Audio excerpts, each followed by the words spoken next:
Hello, my friends. I'm Robert Wallace. This is the Chew, where we ask, are we choosing the way of Jesus, or are we choosing our own way? Today we're looking at sacrifice. Sacrifice is a word that conjures up different things for different people, and usually is driven by something that we hear or something that we see. Now, I believe that Paul helps us to bring this point home regarding sacrifice in what we see in Jesus.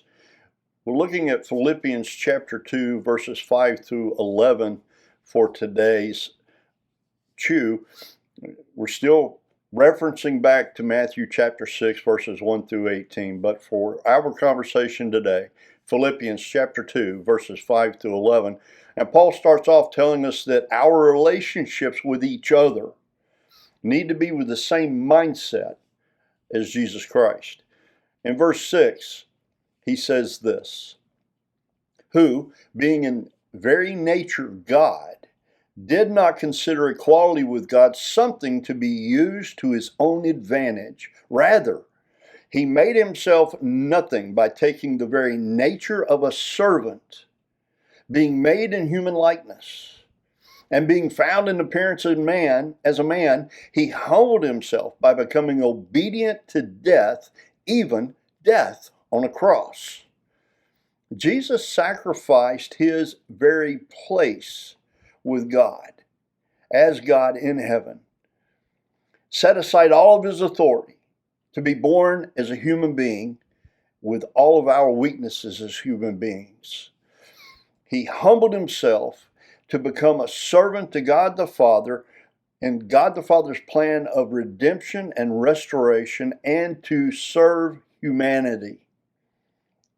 Jesus lived his life to fulfill God's purposes and died for our redemption, for our opportunity to live a life with purpose that is much bigger than anything we could ever dream or imagine.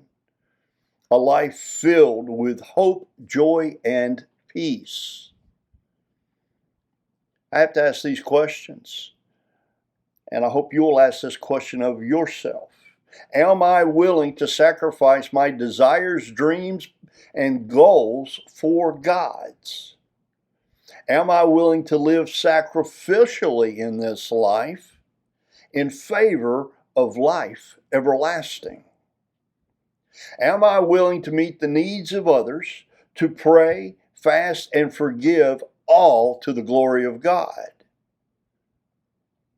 Simply put, am I choosing to live the way of Jesus that leads to life and life in the full, or am I choosing my own way?